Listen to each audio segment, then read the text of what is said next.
الذین آمنوا وکانوا یتقون۔ صدق اللہ العظیم۔ اللہم نور قلوبنا بالقرآن وزین اخلاقنا بالقرآن ونجنا من النار بالقرآن وادخلنا فی الجنة بالقرآن۔ قال اللہ تبارک و تعالی فی شان حبیبہ ان اللہ وملائکتہ یصلون علی النبی یا ایہا الذین آمنوا صلوا علیہ وسلموا تسلیما۔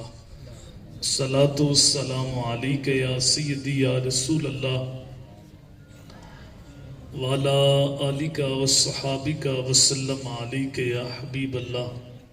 الصلاۃ والسلام علیک یا سیدی یا نبی اللہ وعلی آلک وصحابک یا سیدی یا نور اللہ۔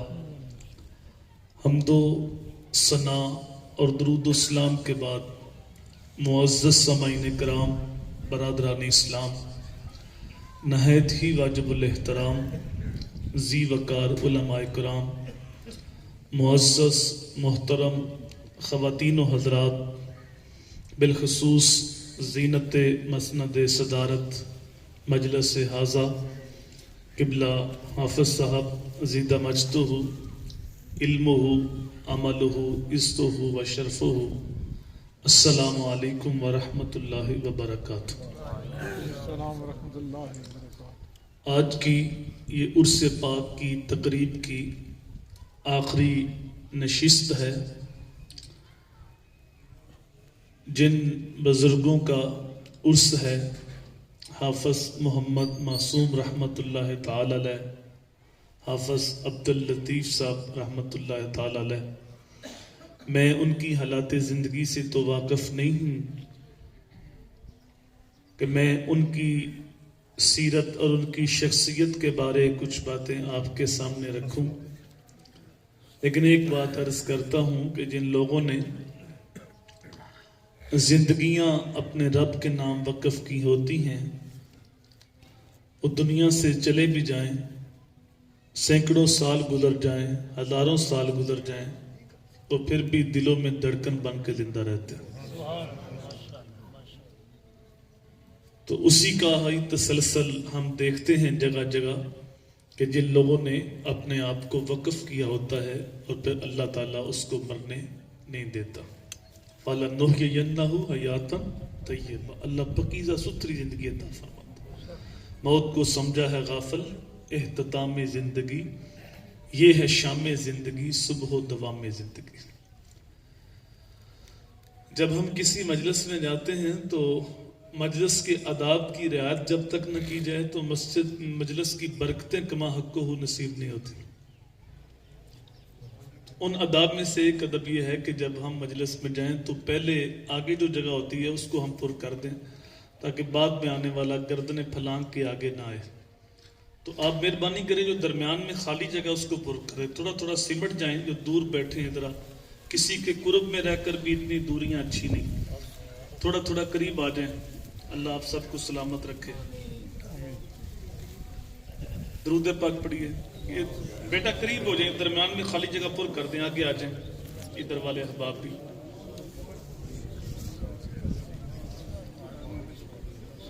درود پاک پڑھیے۔ الصلاۃ والسلام علیک یا رسول اللہ وعلی آلک وصحابک وسلم علیک یا حبیب اللہ۔ حضور غوث اعظم شیخ عبد القادر جیلانی محبوب سبحانی قطب ربانی، آپ کے دور میں بڑا باروب حکمران گزرا ہے مستنجد باللہ۔ ابو المظفر عباسی خلیفہ تھا، لیکن آج زمانہ اسے نہیں جانتا۔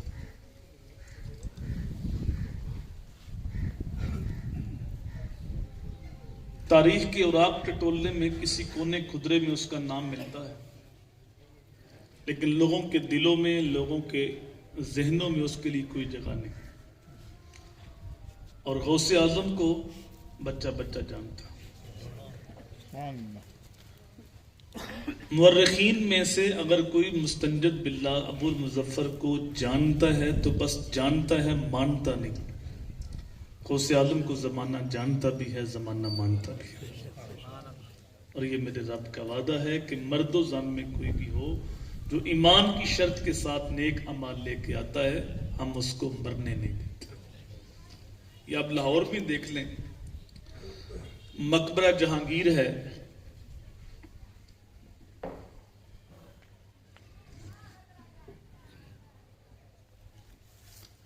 اس کی کو بند کر دو بالکل بھی، ساؤنڈ والے پہ۔ بادشاہ جب گھر سے نکلتا تھا تو بچوں ہٹوں کی آوازیں آتی تھی، ایک جہان مصیبت میں مبتلا ہوتا تھا کہ راہوں سے بادشاہ گزرنے والا ہے، اس کے اشارے سے ہندوستان کی تقدیر بدل دی تھی۔ لیکن آج کبھی وہاں جانا ہو، میں ایک بار گیا تھا عبرت کے لیے، اب وہ مقبرہ کھنڈرات میں تبدیل ہو چکا، وہاں چند و باش تاش کھیلتے نظر آئیں گے، وہاں حسرتیں برس رہی ہیں، کوئی آنسو بہانے والا، قرآن کی تلاوت کرنے والا، اصالہ ثواب کرنے والا آپ کو نظر نہیں آئے گا۔ ساتھ ہی اس کی بیوی نور جہاں کی قبر ہے۔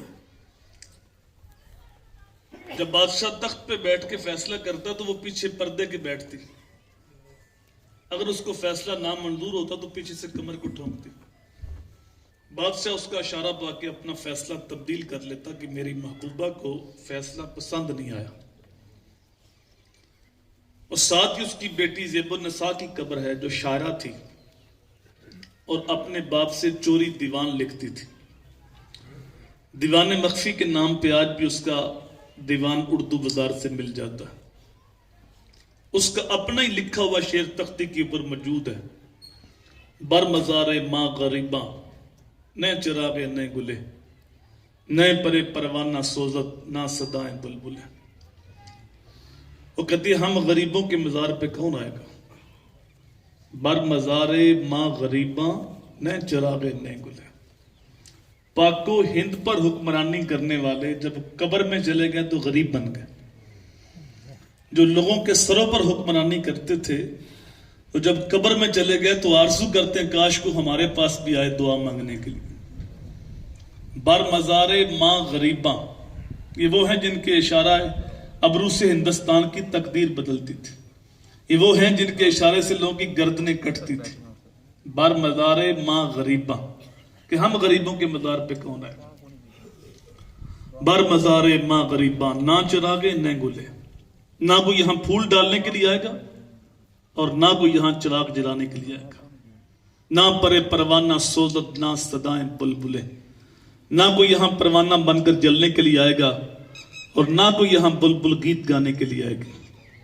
یہ راوی کی اس پار کی کہانی، اور اگر راوی کا کنارہ پار کر جائیں وہاں بھی ایک مقبرہ ہے جو بابا حجویر سے چلا تھا اور جس نے اپنا گھر تو نہیں بنایا تھا، چٹائی پہ بیٹھ کے حق کی ضربیں لگانے والا، اپنے دل کا تعلق رب کے ساتھ جوڑتا ہے، لوگوں کو قرآن و حدیث کا درس دیتا ہے، اور وہاں دن کو جاؤ تو میلہ لگا ہوا ہے، رات کو جاؤ تو لوگ آنسو کا خراج پیش کرتے ہیں، کڑکتی دوپہر ہو تو لوگ تمہیں آنسو بہاتے ہوئے دعائیں مانگتے نظر آئیں گے، برستے بادل ہوں لوگ قرآن کی تلاوت کرتے نظر آئیں گے، اور وہ دعوت فکر دے رہا ہے، ارے میں گسارو سویرے سویرے خرابات کے گرد پھیرے بپھیرے، کبھی اس طرف بھی گزر کر تو دیکھو بڑی رونقیں ہیں فقیروں کے ڈیرے۔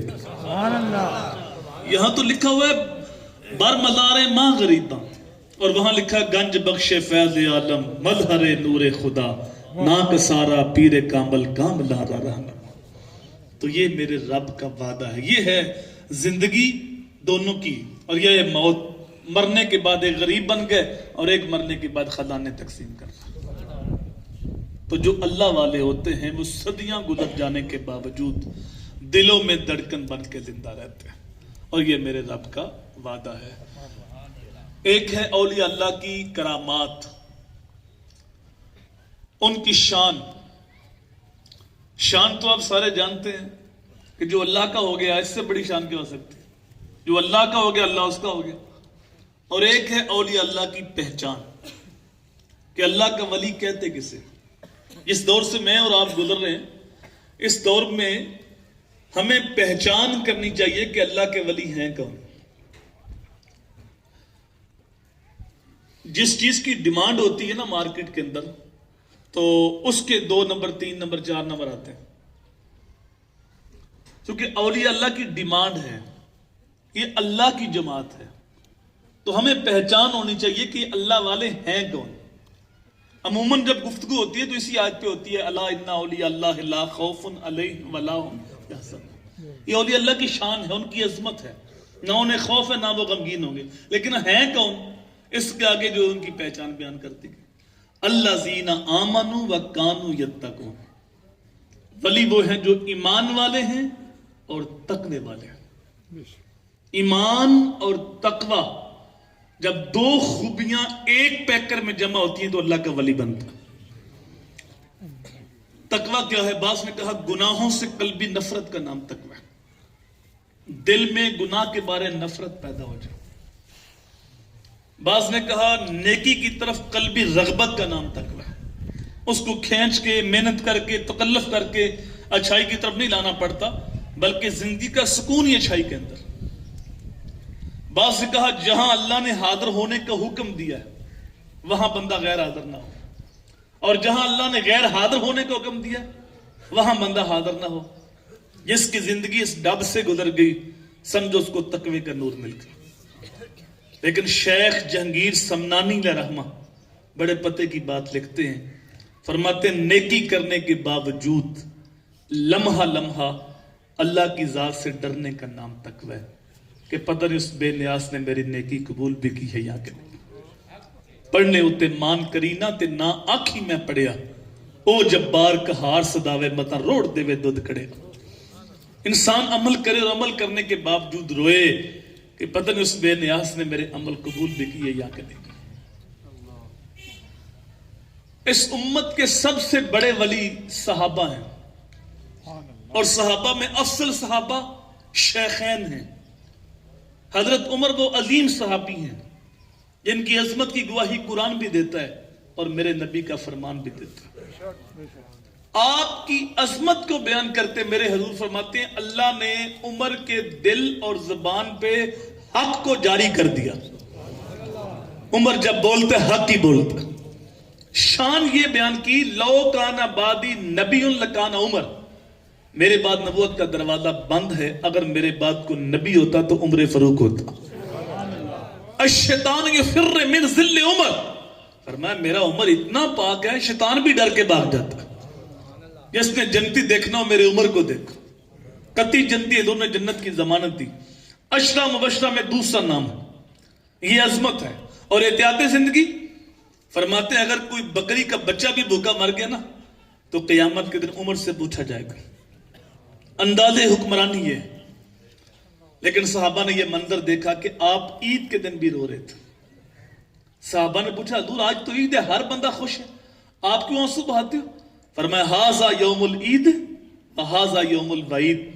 لوگوں آج عید کا دن بھی ہے, آج وعید کا دن بھی. جن کی نمازیں روزے مالک نے قبول کر لیے ان کے لیے تو عید ہے, اور جن کے منہ پہ مار دیے گئے ان کے لیے وعید ہے. اور میں نہیں جانتا کہ میرا شمار کن لوگوں میں ہوگا. صاحبوں یہ وہ ہیں جن کو میرے نبی نے جنت کی ضمانت. فرماتے اگر مجھے پتا ہو کہ ایک بندہ جہنم میں جائے گا باقی سارے جنت میں جائیں گے تو میں اس کی بے نیازی سے ڈرتا ہوں کہیں وہ جہنم میں جانے والا میں ہی نہ بن جاؤں. اور اگر پتا ہو کہ ایک بندہ جنت کے اندر جائے گا باقی سارے جہنم میں جائیں گے تو مجھے اس کی رحمت سے امید ہے وہ جنت میں جانے والا میں ہی ہوں گا. فضل دی آس ہے منو تے نالے ڈر بھی ہوں گا. اللہ اکبر. تھوڑی دیر کے لیے موبائل کی بیل بند کر دو. وہی بات جب شروع کی تھی میں نے کہا کہ ہمارے مجلس کے آداب ہوتے ہیں, یہ 2013 کی بات ہے. میں نا وہ حضرت چلا گیا, وہ ایک فارم کے اوپر نا سائن کرانے تھے جج صاحب کے. تو پہلی بار میں عدالت میں گیا تھا تو وہ جج صاحب سائن کر رہے تھے تو کسی شخص نے مجھے کال کر دی. تو جب گھنٹی بجی نا تو جج صاحب کے ریڈر نے مجھے بازو سے پکڑ کے نہ ہلایا, کہ مولانا بند کرو یہ عدالت ہے. تو میں نے کہا صاحب میں پہلی بار آیا, مجھے یہاں کے آداب کا نہیں پتا تھا. تو بیل تو میں نے بند کر دی, لیکن میں سر پکڑ کے بیٹھ گیا. جج کی عدالت کے اتنے آداب ہیں, نبی کی محفل کے کوئی آداب نہیں.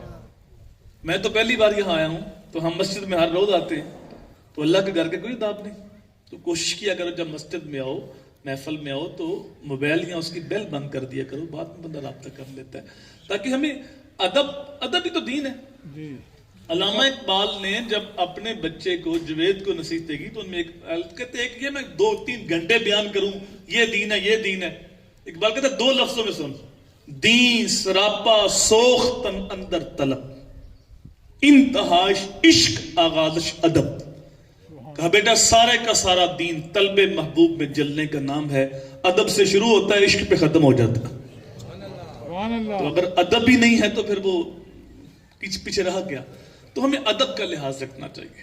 اللہ اکبر. تو عرض کر رہا تھا, حضرت عمر فرماتے ہیں کہ اگر ایک بندہ, مجھے پتا ہو کہ ایک بندہ جنت میں جائے گا, باقی سارے جہنم میں جائیں گے, تو مجھے اس کی رحمت سے امید ہے وہ جنت میں جانے والا نہیں ہوگا.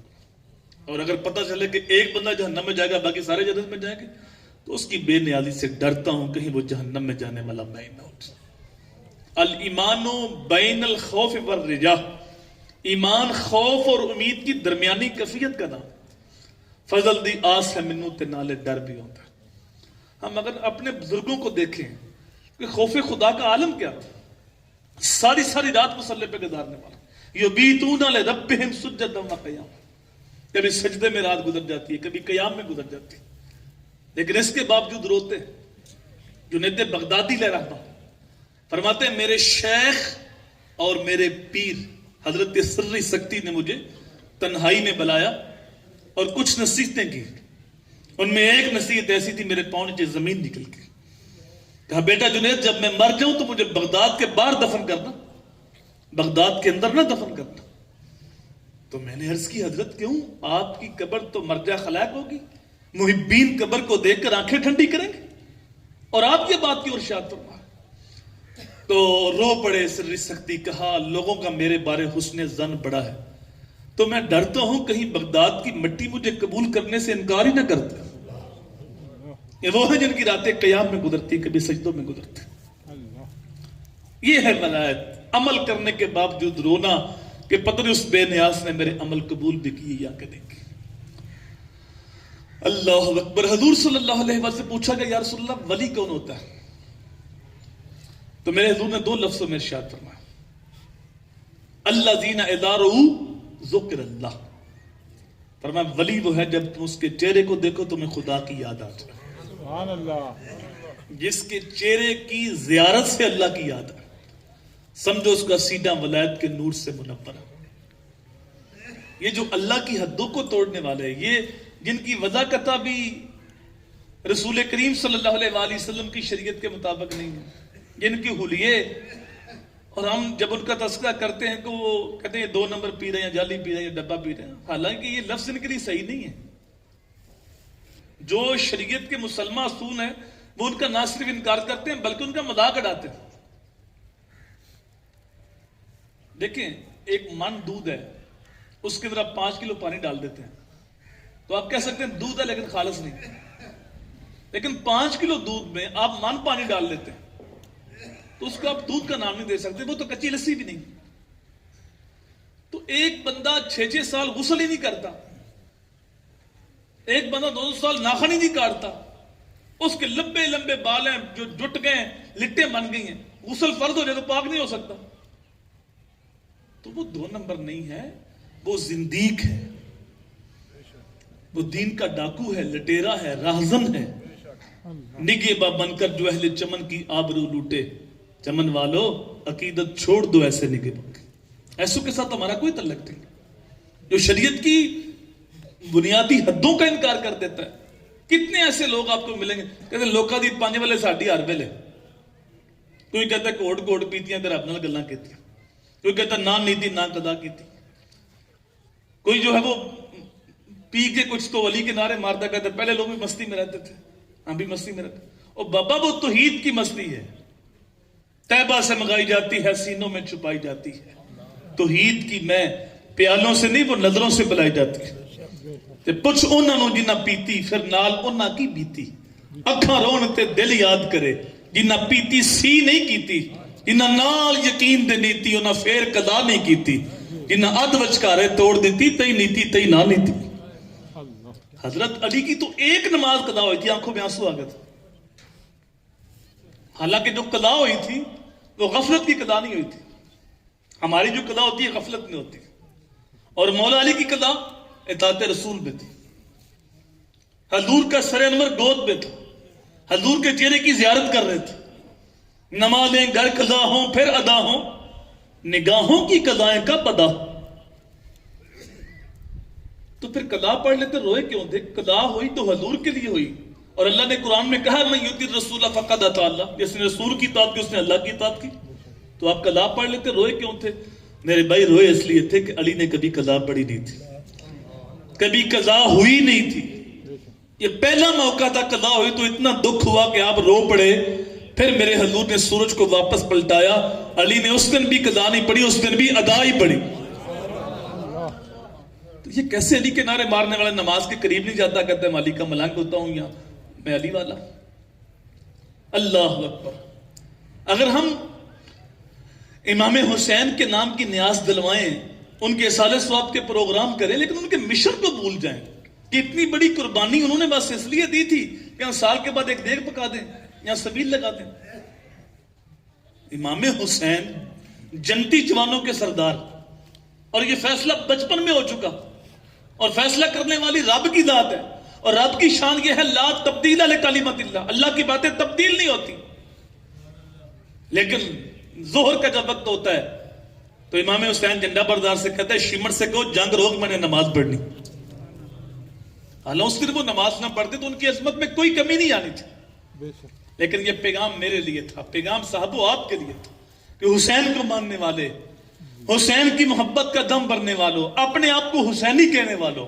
حسین کے نام کی سبیلیں اور اصالہ ثواب کے جلسے کرنے والوں اپنی نمازوں میں آل محمد پہ درود پڑھنے والوں دیکھو 30 لاشیں پڑے حسین کو پھر بھی نماز کی فکر لیکن وہ بد نصیب لوگ تھے اس نے کہہ دیا کہ تم نماز نہ پڑھو تمہاری نماز نہیں ہوتی تو آپ نے یہ نہیں کہا مشکل وقت آ گیا چلو چھوڑو نماز لڑو شہید ہو یہ نہیں کہا بلکہ فرمایا آدھے ان کے سامنے جنگ کرو اور آدھے صفحے بنا کے نماز پڑھو یہ پیغام دیا کہ نماز اس سال کے اندر بھی معاف ہو جب سارے شہید ہو گئے جب اپنی باری آئی آپ کے جسم پہ 33 زخم تلواروں کے تھے 34 زخم نیزوں کے تھے 121 زخم تیروں کے تھے جب گھوڑے سے فرش زمین پہ دیکھا نماز کا وقت ہے تو آتے ہی میرے امام نے اپنا سر سجدے میں رکھ دیا اور اللہ کی بارگاہ میں عرض کی اللہم صبرا علی بلائکا رضن بے قضائکا تسلیما لامرکا سبحان ربی الاعلی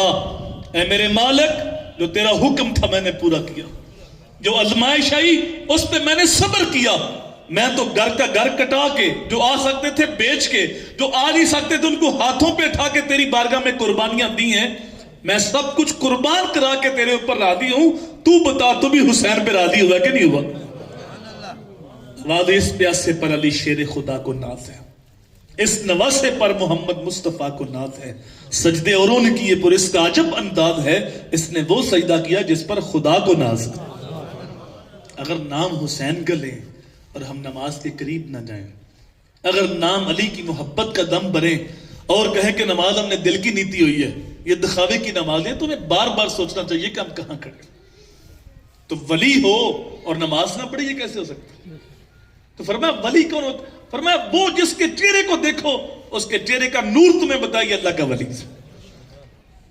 حضرت امام محمد الشبانی علیہ رحمہ یہ امام اعظم امام ابو حنیفہ کے شاگرد ہیں اللہ اکبر یہ جب پڑھنے کے لیے گئے تو بڑے خوبصورت تھے تو امام اعظم نے کہا جاؤ بیٹا پہلے قرآن پاک حفظ کرو اس کے بعد کتابیں شروع کریں گے یہ گئے 8 دن کے بعد پھر آ گیا حضور میں پڑھنے کے لیے آیا ہوں کہا بیٹا کہا تھا پہلے قرآن پاک حفظ کر لو اس کے بعد کتابیں شروع کریں حضور میں قرآن حفظ کر رہا ہوں 1 ہفتے میں آپ نے قرآن پاک حفظ کیا اتنا کمال کا حافظہ تھا امام محمد کا مجھے بڑی خوشی ہوئی، حضرت بتا رہے تھے کہ یہ حفظ کا جو مدرسہ ہے یہ 600 سال پرانا مدرسہ ہے، اور یہاں سینکڑوں حافظ قرآن اس قبرستان میں دفن ہیں، بچیاں بچے. یہ ہے دین کا کام، یہ ہے قرآن کی نوکری کی. اگر ہم دین کے بنیادی اصولوں کو ٹھکرا دیں اور ولایت کا دعویٰ کریں تو کبھی وہ اللہ کا قرب پا ہی نہیں سکتے. اعلیٰ حضرت سے جب پوچھا گیا کہ ولی کی نشانیاں کیا ہیں تو آپ نے جو 4 نشانیاں بیان کی جس کی تم بیعت ہو سکتے ہو، ان میں آخری نشانی کہ وہ بندہ عالم ہو. پہلی نشانی تھی وہ کہ فاسق مولن نہ ہو، اللہ کی حدوں کو توڑنے والا نہ ہو، ذرا بار بھی شریعت کی مخالفت کرنے والا نہ ہو، اپنے آپ کو شریعت کے تابع سمجھے. اور دوسری نشانی یہ کہ وہ صحیح العقیدہ ہو. یہ دور فتنے کا دور ہے. کوئی صحابہ کی بات کرتے ہیں اہل بیت سے بغض رکھتے ہیں، کوئی اہل بیت کی بات کرتے ہیں صحابہ سے بغض رکھتے ہیں. وہ اللہ کے بندو، آل بھی حضور کی ہے، صحاب بھی حضور کے، یہ دونوں مشکات نبوت کی کرنیں، تو کسی بھی پاک ہستی کا بے ادب نہ ہو. اور تیسرا جس کا وہ بیت ہے آگے وہ بیت ہے آگے وہ بیت ہے، یہ کڑی در کڑی امام الانبیاء تک رسل ہے. اور چوتھی شرط یہ ہے کہ وہ عالم ہو. تو امام اعظم نے جب دیکھا کہ بچہ پڑھے گا اور دین ٹلنے والا تو کہا ٹھیک ہے میرے پاس بیٹھو پڑھو، لیکن میرے سامنے نہیں بیٹھنا، یہ ستون کے پیچھے بیٹھ کے پڑھا کرو، کیونکہ تم خوبصورت پڑھے ہو، کہیں میری نظر نہ پٹک جائے. جو بچہ چھوٹا ہو جس کو بھی داڑھی نہ آئی ہو اور خوبصورت ہو تو مثل عورت ہوتا ہے، اور اس کے ساتھ بہت سارے فتنے ہوتے ہیں. اس لیے امام اعظم کو، امام ابو حنیفہ کو، امام محمد کو طرفین کہتے ہیں، طرف میں بیٹھتے تھے. ایک دن رات کو پڑھ رہے تھے تو سائے کے اندر امام محمد کے چہرے کی داڑھی کا سایہ نظر آیا. تو کہا بیٹا محمد تجھے داڑھی آ گئی؟ کہا حضور 1 سال ہو گیا. فرمایا میرے سامنے آ کے بیٹھا کرو. اللہ اکبر. تو امام محمد الشیبانی بصرے کے بازار سے گزر رہے تھے. اس وقت علماء کا بڑا مقام تھا، بڑی قدر و قیمت تھی. آج تو وہ مقام نہیں رہا. توجہ چاہوں گا آپ کی. آج تو وہ علماء کی عزت نہیں رہی، مقام نہیں رہا. اس کی کئی وجوہات ہیں. آج ہم بچے کو حافظ قرآن بھی بناتے ہیں نا تو کہتے ہیں پتر صرف حفظ ہی کرنی، مولوی نہیں بننا. ہم یہ بات کرتے ہیں. اس کی جو شان ہے، عالم دین کا مقام ہے، وہ بچے کے دل میں ڈالا ہی نہیں ہے. میرے حضور نے فرمایا من آن عالمن من صافہ عالمن فکانما صافانی. جس نے کسی عالم دین کے ساتھ مصافحہ کیا وہ ایسے ہے جیسے اس نے میرے ساتھ مصافحہ کیا. من زارہ عالمن فکانما زارانی. جس نے کسی عالم دین کی زیارت کی وہ ایسے ہے جیسے اس نے میں محمد کی زیارت کی. جو اس کی صحبت میں بیٹھا وہ ایسے ہے جیسے میرے پاس بیٹھا. فرمایا جو دنیا میں میرے پاس بیٹھا کل قیامت کے دن بھی میرے پاس ہی ہوگا. فرمایا علماء نبیوں کے وارث ہیں. اس وقت علماء کا مقام تھا. اب امام محمد الشیبانی جب بصرے کے بازار سے گزرے تو مسلمان تو آئے زیارت کرنے کے لیے، ہمارا امام آ رہا ہے، لیکن کچھ یہودی کچھ عیسائی بھی آئے کہ چلو ہم بھی مسلمانوں کے امام کو دیکھتے ہیں. ایک یہودی نے کہا کہ ہم نے تمہارے امام سے کچھ سوال پوچھنے ہیں. کہا پوچھ لینا. کہا ان کو جواب نہیں آئیں گے، کہ چلو سوال کر کے دیکھ لینا. کچھ عیسائیوں نے کہا کہ ہم مناظرہ کریں گے تمہارے امام سے. کہا تم بھی کر لینا.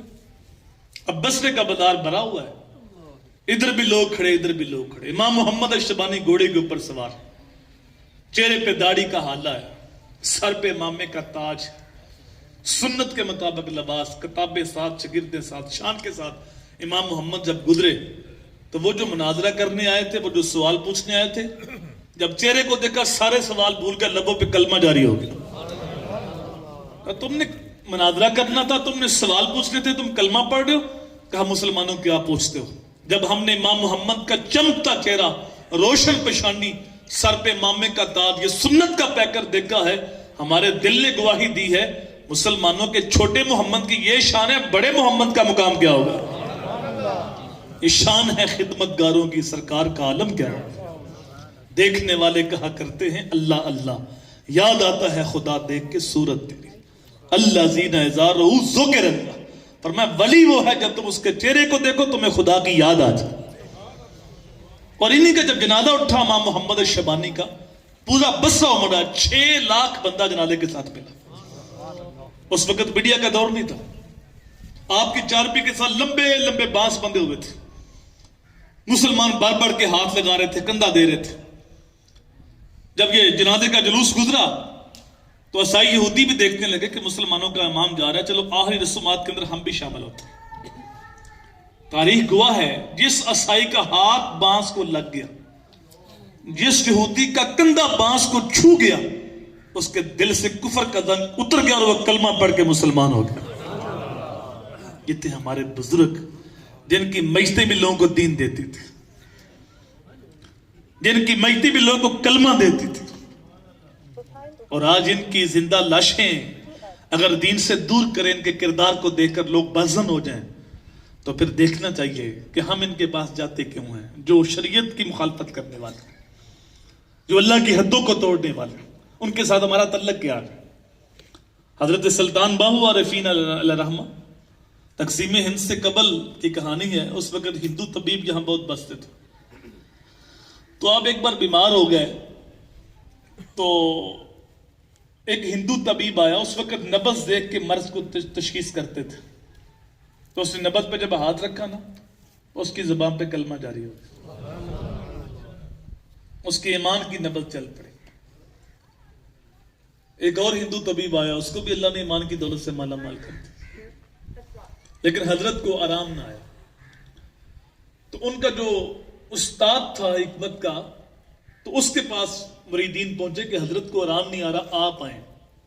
اس نے کہا نا بابا میں نہیں جاتا، میں نے سنا ہے کہ جو اس کے پاس جاتا ہے اپنا دین ہی چھوڑ دیتا ہے، تو میں اس کا علاج کرتا کرتا اپنے دین سے ہاتھ دھو بیٹھا، میں نہیں جاتا۔ جب مریدین نے اصرار کیا تو اس نے کہا ایسے کرو، ان کی قمیض اتار کے لے آؤ۔ میری حکمت کی شہرت سے آپ واقفیت رکھتے ہیں، مجھے علم دیا گیا ہے، میں قمیض سونگ کے مرض کی تشخیص کروں گا، آرام آ جائے گا۔ مریدین پہنچے کہ حضرت وہ خود تو نہیں آتا، اور کہتا ہے کہ قمیض لے آؤ اور میں قمیض سونگ کے علاج کر دوں گا۔ تو حضرت قمیض کے بٹن کھول رہے تھے، ساتھ مسکرا رہے تھے، فرمایا لے جاؤ میری قمیض ہی لے جاؤ۔ تاریخ گواہ ہے جب وہ قمیض ہندو طبیب کے سامنے گئی، قمیض کو سونگنے کی نوبت نہیں آئی، نگاہ قمیض پہ پڑی، زبان پہ کلمہ جاری ہو گیا۔ یہ تھے ہمارے بزرگ جن کے جسم سے مس ہوئے کپڑے بھی لوگوں کو دین دیتے تھے، جن کے جسم سے مس ہوئے کپڑے بھی لوگوں کو کلمہ دیتے تھے، اور آج ان لوگوں نے جیسے ہمارے مسلک کے ساتھ کیا ہے وہ کس سے مقصد ہے؟ تو دین کی راہوں پر مضبوطی سے چلنے والا، جس کے چہرے کی زیارت سے تمہیں رب کی یاد آئے تو سمجھو اس کا سینہ ولایت کے نور سے منور ہے۔ تو پہچان یاد رکھیے، ایک قرآن نے پہچان بیان کی، الذین آمنوا وکانوا یتقون، ایمان اور تقوی، اور رسول کریم نے فرمایا کہ اس کے چہرے کی زیارت سے اللہ کی یاد آئے۔ اللہ اکبر۔ سارے کا سارا تصوف جو ہے وہ اخلاقیات کا نام ہے۔ حقوق العباد، ایک دوسرے کے جو ہمارے اوپر ذمے ہوتے ہیں ان کو ادا کرنا، یہ تو ہر بندے کے اوپر لازم ہے، چاہے وہ تصوف کے ساتھ اس کا تعلق ربط ہے یا نہیں ہے۔ لیکن اگر ہم تصوف کا دوسرا نام پوچھیں تو تصوف کا دوسرا نام اچھے اخلاق۔ مجھے حضرت نے کہا کہ خواتین بھی سن رہی ہیں تو کچھ باتیں اس حوالے سے بھی بیان کرنی ہیں۔ دیکھیے، اتنی بات ہی کافی ہے کہ مرد دیندار ہو تو دین گھر تک پہنچتا ہے، عورت دیندار ہو تو دین نسلوں تک پہنچتا ہے۔ اس لیے میرے حضور نے فرمایا جب نکاح ہوتا ہے تو چار چیزیں لوگ دیکھتے ہیں، یا عورت کا حسن دیکھتے، یا عورت کی دولت دیکھتے، یا عورت کا حسب و نسب برادری دیکھتے، یا اس کا دین دیکھتے۔ کہا میرے غلاموں تم نہ حسن دیکھو، نہ تم دولت دیکھو، نہ تم حسب و نسب برادری دیکھو، تم صرف دینداری دیکھو کہ دیندار عورت کون ہے، اور کل میرے بچوں کی اچھی ماں کون ثابت ہوگی۔ وہ ایک ماں ہی تھی جو اپنے پتر کو قاری صاحب کے پاس لے قرآن پاک پڑھنے کے لیے، لیکن بچہ اتنا قابل تھا کہ اس نے 18 سپارے زبانی سنا دیے۔ کہا بیٹا جہاں سے یہ پڑھا آگے بھی پڑھ لیتے. کہا میں نے کسی قاری صاحب سے نہیں پڑھا، بلکہ 18 پاروں کی میری ماں حافظہ تھی. جب ماں کے شکم میں تھا اس وقت بھی قرآن سنتا تھا، جب ماں کی گود میں اس وقت بھی قرآن سنتا تھا. ماں لوری دیتی ساتھ قرآن کی تلاوت کرتی، ماں دودھ پلاتی ساتھ قرآن پڑھتی، گھر کے کام کاج کرتی، لبوں پہ قرآن کی آیتیں ہوتی تھی. یہ 18 پارے میں نے ماں کی گود میں یاد کر لیے. یہی بچہ بڑا ہو کے وقت تک غوث شیخ عبد القادر جیلانی بنتا. وہ ایک ماں ہی تھی جو اپنے بچے سے کہتی ہے پتر نماز پڑھا کر. تو بچہ کہتا ہے امی نماز پڑھنے سے کیا ملتا ہے؟ کہا پتر شکر کی پڑیاں ملتی. بچہ وضو کرنے جاتا ہے تو ماں شکر کی پڑیاں لپیٹ کر مصلے کے نیچے رکھ دیتی. سلام پھیرنے کے بعد مصلہ اٹھایا تو شکر مل گئی.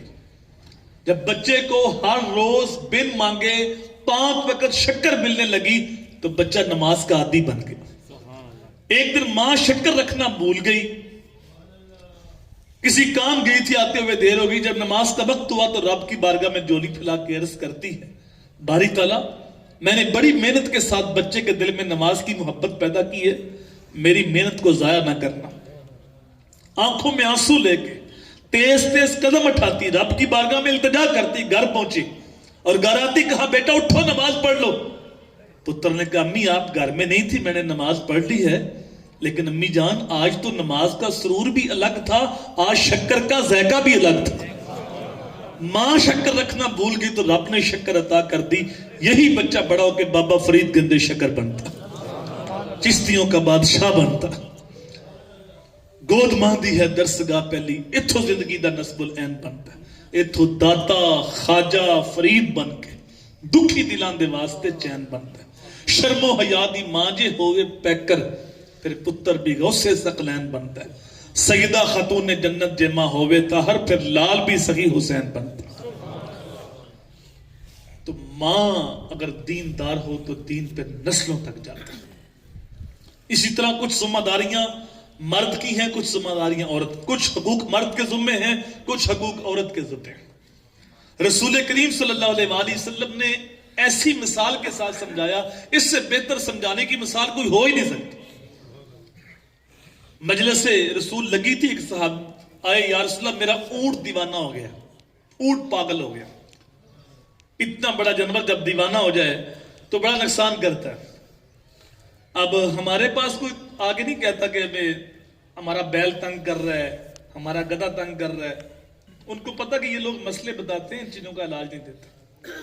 لیکن صحابہ ہر دکھ کا مداوا حضور کو سمجھتے تھے. اس لیے حضور کی بارگاہ میں عرض کی یا رسول اللہ میرا اونٹ تنگ کر رہا ہے، دیوانہ ہو گیا. تو اللہ کے رسول اٹھے ساتھ چلنے لگے. تو وہ اونٹ ایک باغ میں تھا. کہتے جب باغ کا دروازہ کھلا تو اونٹ بھاگتا ہوا حضور کی طرف آیا. صحابہ کہتے ہم ڈر گئے کہ اونٹ کہیں نقصان نہ پہنچائے، لیکن اللہ کے رسول کے چہرے پہ کوئی پریشانی نہیں. کیا دیکھا؟ اس اونٹ نے آتے ہی اپنا سر میرے نبی کے قدموں میں رکھ دیا. اللہ اکبر. جب صحابہ نے دیکھا تو نہال ہو گئے. عرض کی یا رسول اللہ یہ جانور آپ کو سجدے کر رہے ہیں اور ہمارا بھی حق بنتا ہم آپ کو سجدہ کریں. میرے حضور نے فرمایا میری شریعت میں اللہ کے علاوہ کسی اور کو سجدہ جائز ہے. اگر اللہ کے علاوہ کسی اور کو سجدہ جائز ہوتا تو میں بیوی کو حکم دیتا کہ وہ اپنے شوہر کو سجدہ کرے. جائز نہیں ہے اس لیے میں بیوی کو حکم نہیں دے رہا. اب اس سے بہتر مثال خواتین کو سمجھانے کی کوئی ہو ہی نہیں سکتی کہ شوہروں کو اتنے زیادہ حقوق ہیں. اگر اللہ کے علاوہ کسی اور کو سجدہ جائز ہوتا تو میں بیوی کو حکم دے دیتا کہ اپنے شوہر کو سجدہ کرے.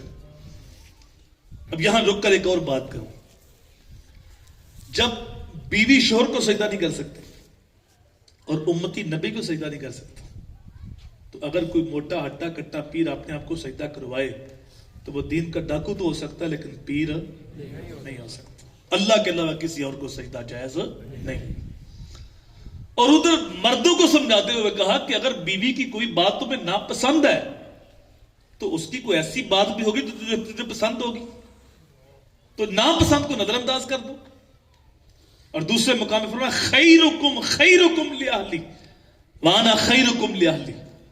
تم میں سے بہتر وہ ہے جو اپنے گھر والوں کے لیے بہتر. اور فرمایا جاؤ پتہ کرو اپنے میرے گھر میں تم سب سے زیادہ اپنے گھر والوں کے لیے بہتر ہوں.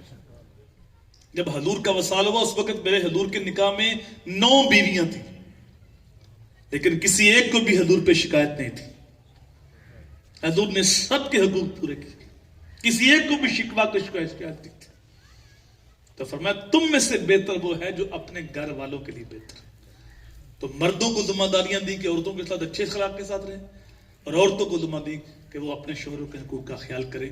تو اللہ تعالیٰ کی بارگاہ میں دعا ہے اللہ ہمیں دین کی روح کو سمجھنے کی توفیق عطا فرمائے. دین کا خلاصہ 3 چیزیں ہیں: اچھے عقائد، اچھے اعمال اور اچھے اخلاق. اگر ہمیں اچھے اعمال بھی ہوں، اچھے عقائد بھی ہوں، لیکن حقوق العباد جو ہمارے ذمہ وہ پورے نہ ہوں، تو حدیث کی روح سے وہ شخص جنت کے اندر نہیں جا سکتا. شرک سب سے بڑا گناہ ہے. سب سے بڑا گناہ کیا ہے؟ لیکن شرک توبہ سے معاف ہو جاتا ہے. شرک سب سے بڑا گناہ ہونے کے باوجود توبہ سے معاف ہو جاتا ہے، لیکن کسی بندے کا مارا ہوا حق یہ توبہ سے بھی معاف نہیں ہوتا جب تک اس بندے سے معافی نہ مانگی جائے. یہاں سے سمجھ لیں کہ حقوق العباد کا مسئلہ کتنا حساس مسئلہ ہے. اللہ کی بارگاہ میں دعا ہے اللہ ہمیں اپنے آپ کو دین کے سانچے میں ڈالنے کی توفیق دے. کی محمد سے وفا تو نے تو ہم تیرے ہیں، یہ جہاں چیز ہے کیا لوح و قلم تیرے ہیں. یہی پیغام ہے گرد و عالم میں تجھے مقصود گر آرام ہے، ان کا دامن تھام لو جن کا محمد نام ہے. ہم اسے خام تو اس طرح سے کندن کر لو، دل کو یاد شاہ کونین کا مسکن کر لو. سبت گنبد سے یہ تعلق بناؤ نازش، روح بھی اپنی ہرے رنگ سے روغن کر لو. وما توفیق اللہ.